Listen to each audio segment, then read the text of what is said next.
Hello friends, welcome to all. Myself Dr. Deepak, and today we are going to discuss about the kidney. So let me start.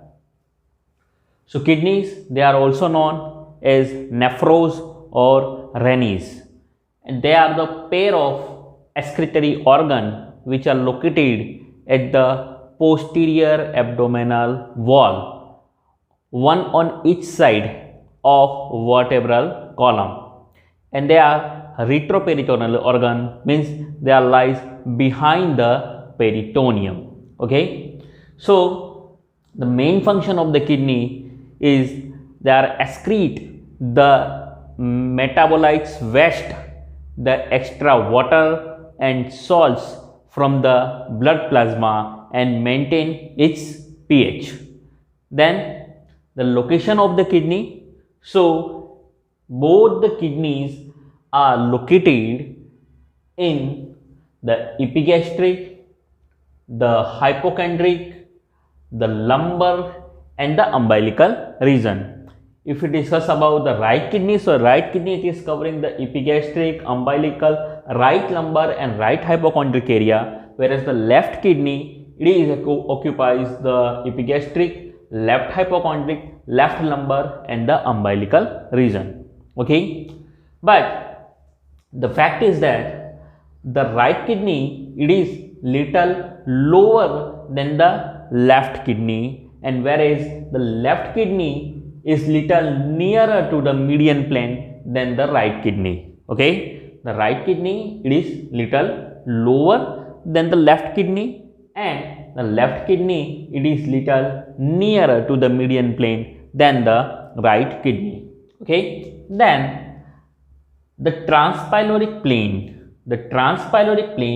it is passing from the hilum of both the kidneys. Okay, but the right kidney is little lower, that's why the transpyloric plane is passes from the upper part of the hilum of right kidney and from the lower part of the hilum of the left kidney. Okay, this is the fact. You must have to understand that the transpyloric plane is passing from the upper part of hilum of right kidney and from the lower part of hilum of left kidney. Okay, then the left kidney it is narrower and longer than the right kidney. The right kidney it is more broad and it is much larger, but the left kidney it is little narrower but longer in the size.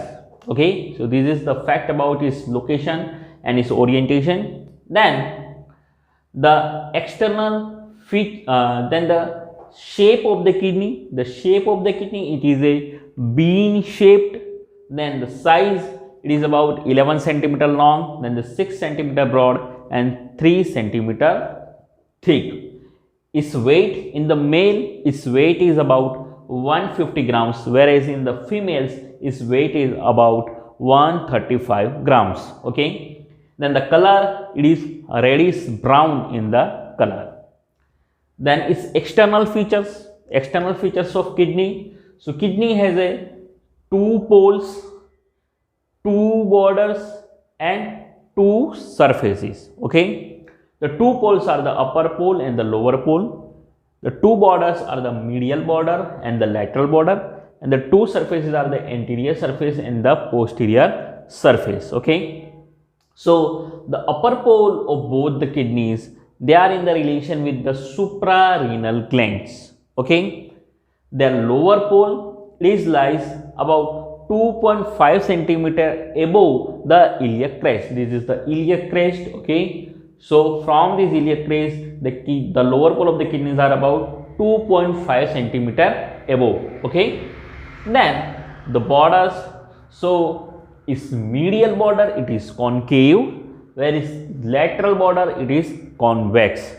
On its medial border, in its central part there is a depressed area, and this depression it is a hilum. It is actually the entrance gate of the kidney, means the vessels are going inside and out from this hilum inside the kidney. Okay, so this is called the hilum, The hilum, in the hilum, there is a arrangement of the structure. From that we can identify the left kidney and the right kidney. Means the site determination of the kidney is done from the structure which are present in the hilum. Okay, so in the hilum, from anterior to posterior, the structural arrangement is like that.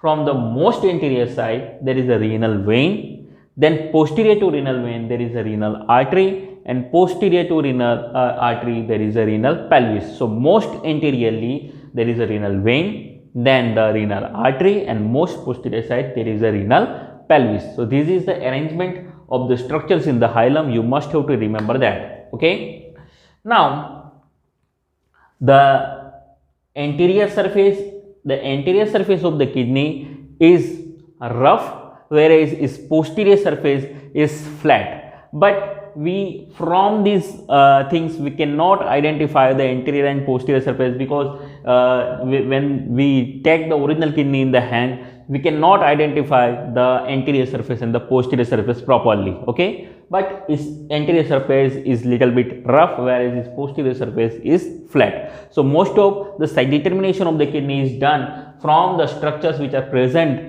in the hilum. And most anterior side there is a renal vein, then renal artery, and most posterior side there is a renal pelvis. Okay, then the orientation of the kidneys. So the long axis of the kidney, it is below and lateral side. Okay, its direction is below and lateral side, whereas its transverse axis, the transverse axis, its direction is backward and laterally. Okay, its direction is backward and laterally. Okay, so this is about the orientation of the kidneys.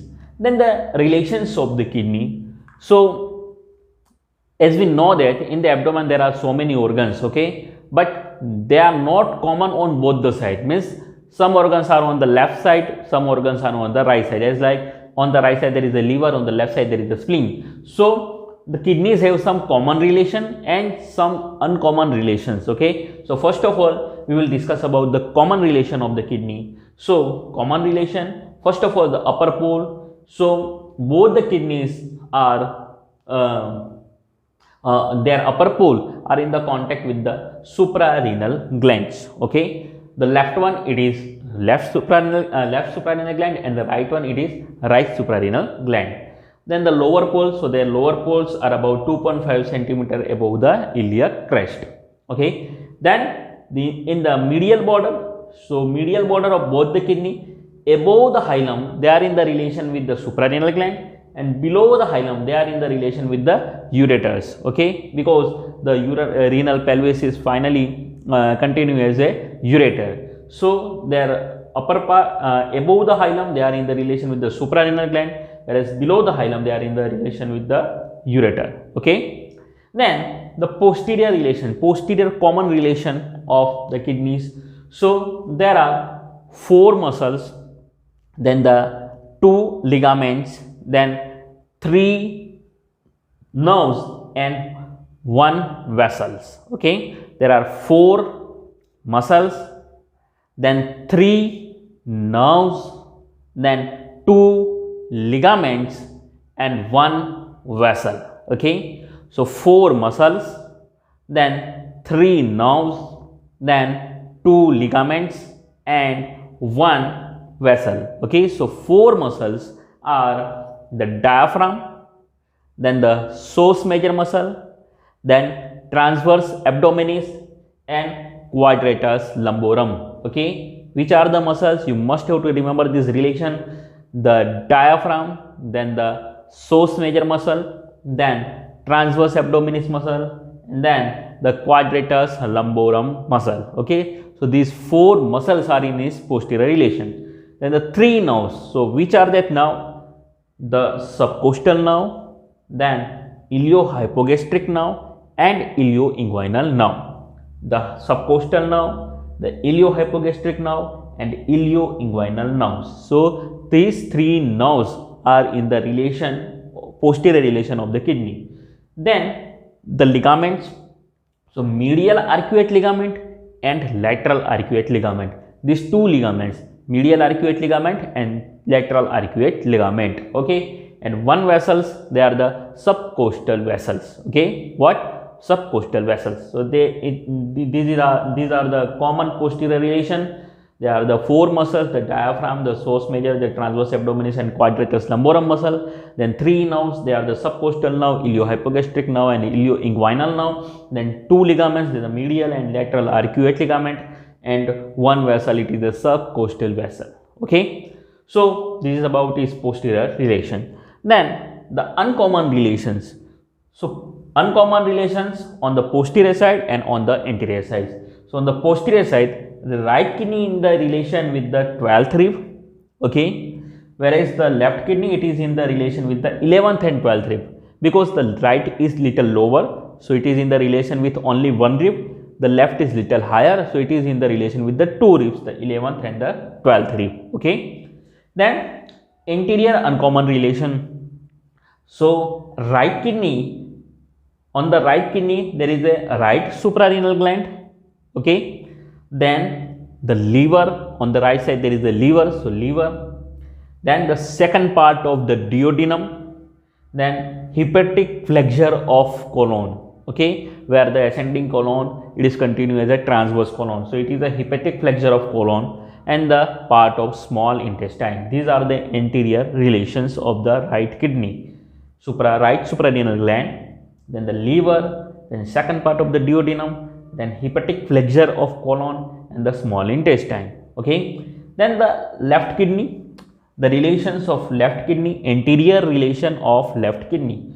So left suprarenal gland, then the spleen, because on the left side there is a spleen, and the stomach, then the pancreas, then the splenic vessels, then splenic flexure of descending colon. Okay, splenic flexure of colon, where the transverse colon, it is continuous as a descending colon, there is a flexure, and this flexure, it is known as a splenic flexure of descending colon. And the part of small intestine, which part? It is a jejunum. Okay, so it is in the relation of left kidney. The anterior relation of left kidney are left suprarenal gland, then the spleen, then the stomach, then the pancreas, then the splenic vessels, then splenic flexure of descending colon, and the jejunum. Okay, let me discuss about the capsule of kidney or coverings of the kidney. So kidney has a 4 different coverings. So as we can see in this transection of the kidney, it is a kidney, then outer side of the kidney there is a layer of a fibrous capsule, then outer side of fibrous capsule there is a perirenal fat, then outer side of perirenal fat there is a renal fascia, and finally on the most outer side there is a pararenal fat. Okay, so first of all, the layer, it is a fibrous capsule, it is closely invest to the kidney and it can be easily peel off from the kidney, but during some diseased condition this fibrous capsule is become adhere to the kidney and it is not easily peel up from the kidney. Then the second layer, it is a perirenal fat, it is outside the fibrous capsule. There is a variable amount of the fat here, mostly the fat is present on its border sides. Okay, so it fills up the sinus area, the extra space of the sinus area. Then outside this perirenal fat there is a renal fascia. This renal fascia, it is formed by the fibroareolar tissue and it has a 2 different layer, the anterior layer and its posterior layer. Its anterior layer, it is known as a fascia of Garota, and the posterior layer, it is known as a fascia of Zucker-Kendall. These both layers are converge with each other on the lateral aspect and form a conal fascia. Outside this renal fascia, there is a pararenal fat. It is formed by the adipose tissue and there is a variable amount of the fat. They are actually filling the paravertebral gutter and forming a cushion for the kidney. So this is all about the coverings of the kidney. Now we will discuss about the internal structure of kidney. So the naked eye examination of the coronal section of the kidney. In this section we can see that kidney has a 3 different parts. On the most outer side there is a cortex, then medulla, and most internal side there is a space, and this space it is known as a renal sinus. So kidney can be divided in these 3 parts: the cortex, the medulla, and the space means the renal sinus. So the most outer part, it is known as a cortex or renal cortex. This cortex is furtherly divided in the 2 parts. One is the cortical arch and the other one is a renal column. So this structure, it is known as a cortical arch, okay, but the part of the cortex which is lies in between the pyramids, okay, so these area, it is known as a renal columns, okay. This structure, it is known as a renal column. So what is the renal column? Renal column, it is a part of the cortex, the part of the cortex which is lies in between the 2 pyramids. This is known as a renal column, and rather than the renal column, the other cortical arch type part, it is known as a arch of the renal cortex, okay. So renal cortex is 2 parts, the cortical arch and the renal column. Then the medulla. So medulla, it is a middle part of the kidney, and it is consist by the 10 pyramidal masses, and these 10 masses, they are known as a renal pyramids. What? They are known as a renal pyramids. They are about 10 in the number, and these apex are lies inside, whereas its base are lies on the outer sides. So one pyramid and the part of the cortex lying above that pyramid, which is forming the roof of that pyramid.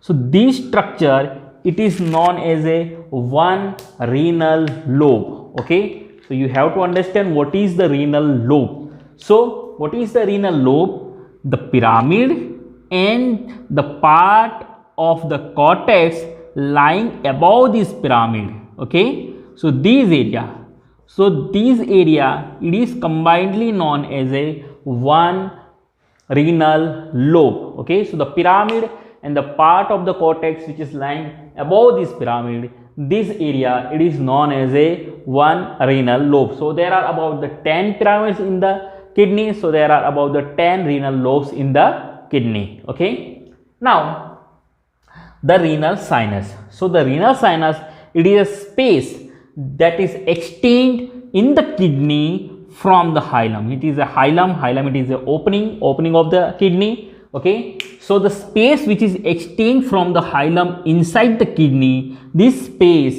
it is known as a renal sinus, okay. So which structures are present in this renal sinus? So this space provides the branches of the renal arteries, then the tributaries of the renal veins and the renal pelvis. These all structures are lies in this space which is known as the renal sinus, okay. So 3 structures are there. There are the branches of the renal artery, then the tributaries of the renal vein and the renal pelvis. These structures are lies inside this renal sinus, okay. So there is a special arrangement, we have already discussed about that. On the most anterior side there is a renal vein, then after the renal vein means posterior to renal vein there is a renal artery, and most posterior side there is a renal pelvis. This renal pelvis is furtherly continue below into the ureter, okay. So this is the internal structure of the kidney. So kidney has a 3 parts: the cortex, the medulla and the renal sinus. The cortex is furtherly have 2 parts: the cortical arch and the renal columns. What are the renal columns? Renal columns are the part of the cortex which is lies in between the pyramids, okay. This is known as the renal columns.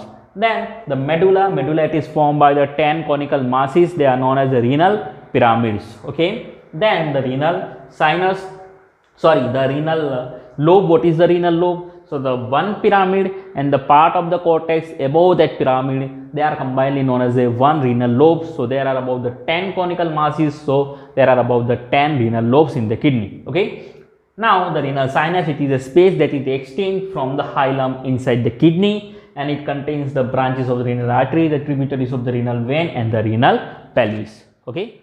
Now we will discuss about the uriniferous tubules. The uriniferous tubules. Each kidney it is composed by 1 to 3 million of the uriniferous tubules.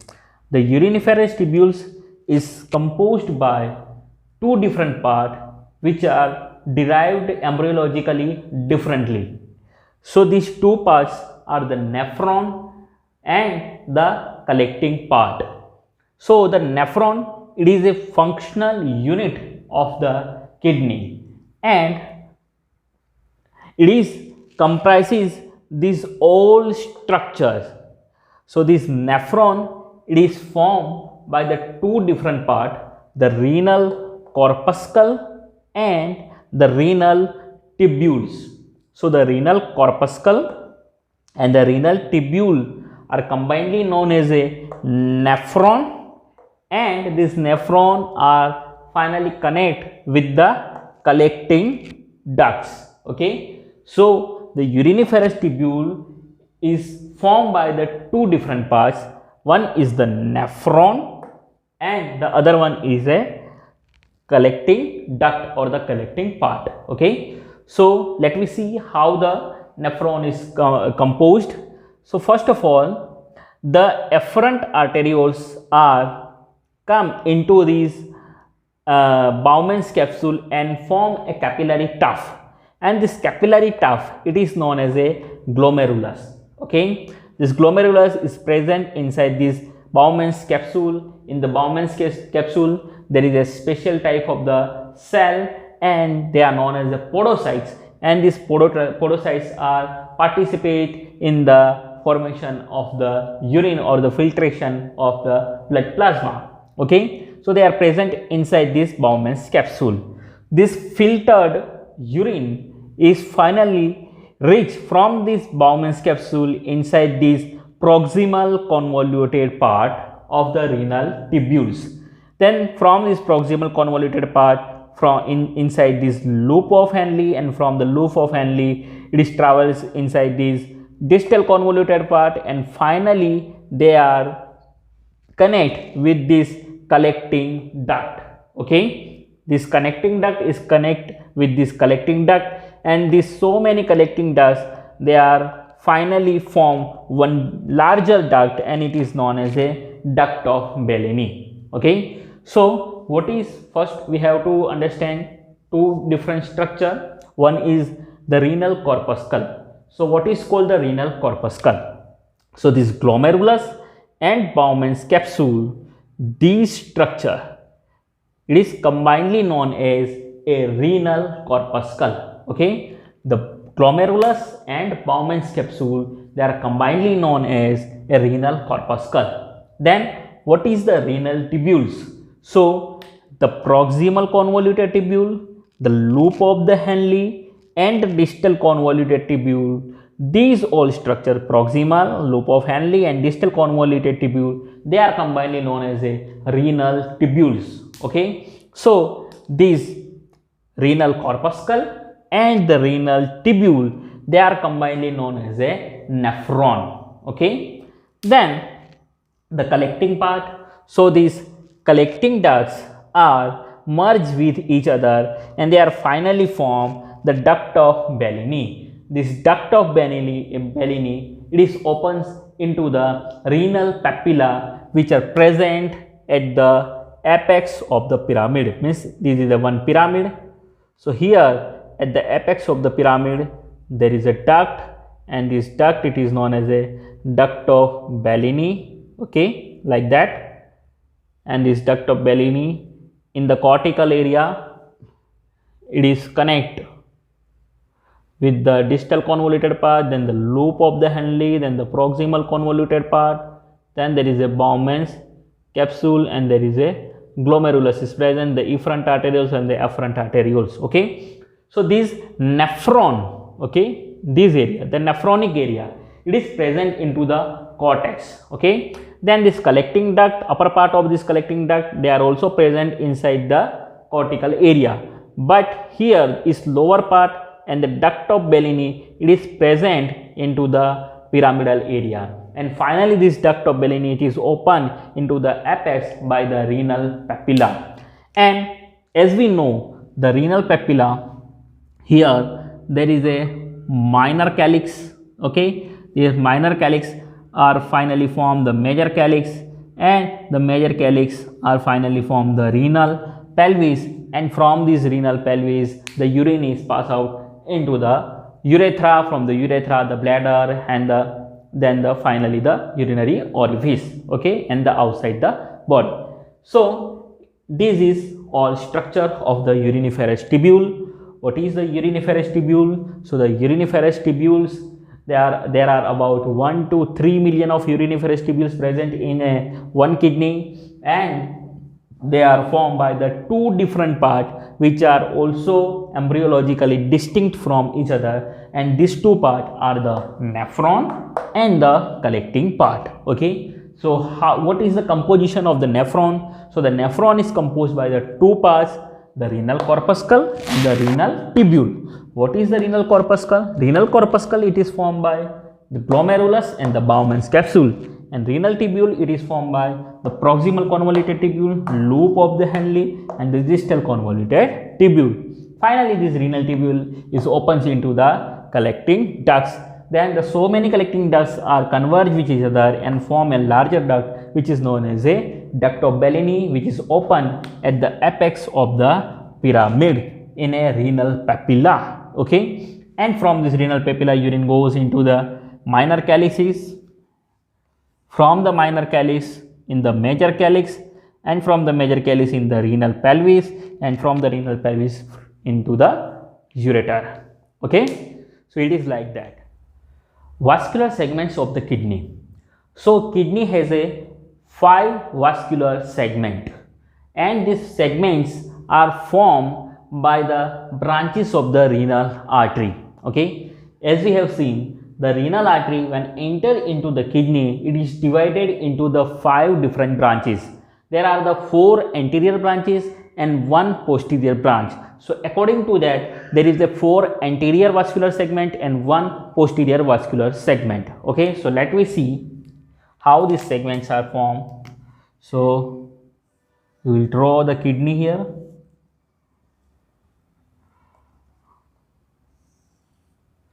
Okay, so when the artery is entered inside the kidney, it is divided in the 4 different branches. One branch is here, then the second branch, and the third branch, and the fourth branch. These 4 are anterior branch. So according to that, there are 4 different segments in the anterior side. There is a apical, then it is a upper segment, it is a middle segment, and it is a lower segment. Okay, so these 4 are the anterior, is formed due to the anterior branches, and that's why they are the anterior segments. There are the 4 interior segments, the apical, then the upper segment, then the middle segment, and then the lower segment. And there is also one posterior branch. We will define it by a dotted line. So this posterior branch is not actually here, but like that. So this posterior branch, it is forming a posterior segment. So if we see the kidney from the lateral side, so it is like that.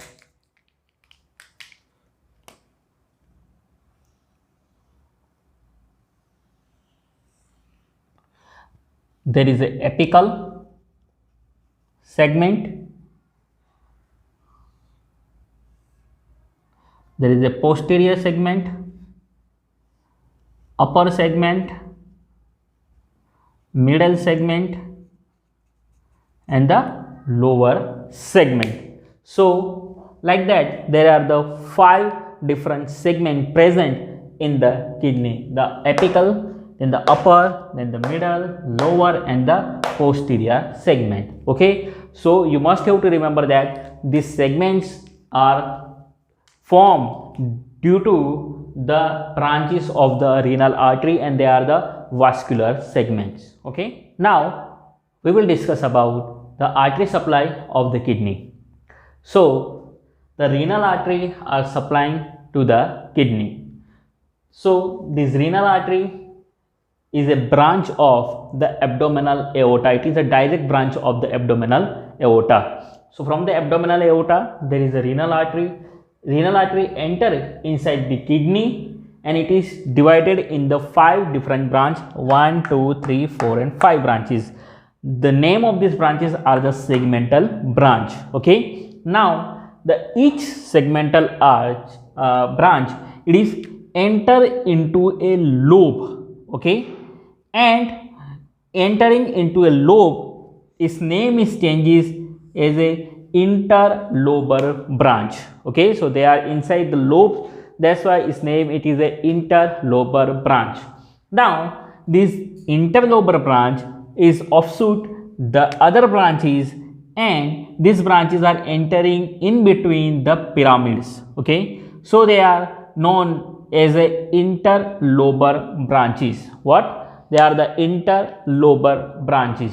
This interlobar branch, now at the entering into the cortex, they are forming a arch of the arteries, and these arch are known as a arcuate branch. What? It is known as a arcuate branch. Then from the each arcuate branch, there are number of afferent arterioles are formed. As like here only the one afferent arteriole it is drawn, and this afferent arteriole is enter into the Bowman's capsule and form the glomerulus. Okay, so this is about the arteries. What? First of all, the abdominal aorta. From the abdominal aorta, there is a formation of one branch, and it is a renal artery. And from this renal artery, there is a 5 segmental branch. Then each segmental branch is entering into the segment and forming the interlobar branch. Interlobar branch are entering in between the pyramids and finally reach up to the cortex and forming the arcuate branch. And from the arcuate branch, there is a interlobular branch. What? There is a interlobular branch. This interlobular branch are forming the arterioles. These arterioles are entering into the Bowman's capsule and forming the glomerulus. Okay, and then there is a venous system is started here. From the glomerulus, there is a afferent arterioles are formed. Okay, and these afferent arterioles are then continue around these renal tubules and form the peritubular plexus. What? They are forming the peritubular plexus. Then from this peritubular plexus, there is a formation of the interlobular vein. What? Interlobular vein. And then many interlobular veins are combined, converge with each other, and distributaries are formed. The interlobular veins finally form the arcuate veins. Okay, this from the arcuate veins, there is a interlobar vein, then there is a segmental vein, and the segmental vein converge with each other and finally form the renal vein. Okay, so this is a flow chart. If we draw a flow chart, so it is like that. First of all, there is a abdominal aorta. From the abdominal aorta, there is a renal artery. from the renal artery there is a 5 segmental branch. Now from the each segmental branch, formation of the interlobar branch. Then from the interlobar branch there is a arcuate branch. Arcuate branch are forming the interlobular branch. From the interlobular branch there is a efferent arterioles. Okay, now from the efferent arterioles, efferent arterioles, then efferent arterioles are forming the peritubular plexus, and then the interlobular veins, then the arcuate veins, then interlobar vein, then the lobar vein, then the segmental vein, and from the segmental vein there is a renal vein, and renal vein is finally drained into the inferior vena cava. So this is the flow chart of the blood supply of the kidney. First of all, there is the abdominal aorta. From the abdominal aorta there is a renal artery. Renal artery means from the renal artery there is a 5 segmental branch. Then 5 segmental branch, each segmental branch it is from the lobar branch. Okay, one step it is missing here. There is a lobar branch, and from the lobar branch there is an interlobar branch, then the arcuate branch, interlobular branch, from the interlobular branch efferent arterioles, then the efferent arterioles, peritubular plexus, interlobular veins, arcuate veins, interlobar vein, lobar vein, segmental vein, and the renal vein is finally drained into the inferior vena cava. Okay, so this is about the artery supply of the kidney. Okay, then the lymphatic drainage of the kidney. So the lateral aortic lymph nodes are draining to the kidney. Then the nerve supply. So the renal plexus, it is a sympathetic plexus, and it is actually vasomotor in the nature, and it is derived from the T10 to L1 segments of the thoracic sympathetic trunk. Okay, so this plexus it is innervated to the kidney. Now let me discuss about some clinical condition of the kidney. So kidneys can be palpated bimanually, means one hand can be raised on the anterior abdominal wall and the other hand on the flanks, and the palpation can be done during the inspiration. So at this manner we can palpate the kidneys. When the kidneys are become enlarged, mostly is lower pole, it is palpable. The floating kidney, what is the floating kidney? Kidneys lies in the renal fascia, we know that. So when the kidneys becomes floating, so it can be float up and down, but it cannot be float side to side. So in this condition, the posterior layer of the renal fascia is sutured with the diaphragm, and this condition can be then be cured by that.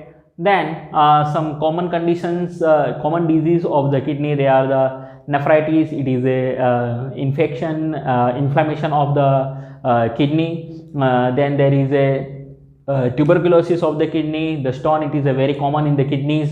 The renal stone, it is lies on the at the anterior surface of the vertebrae. Then when there is a condition of the chronic renal failure, then dialysis can be done by the two ways, the peritoneal dialysis or the hemodialysis. Both are done in these conditions.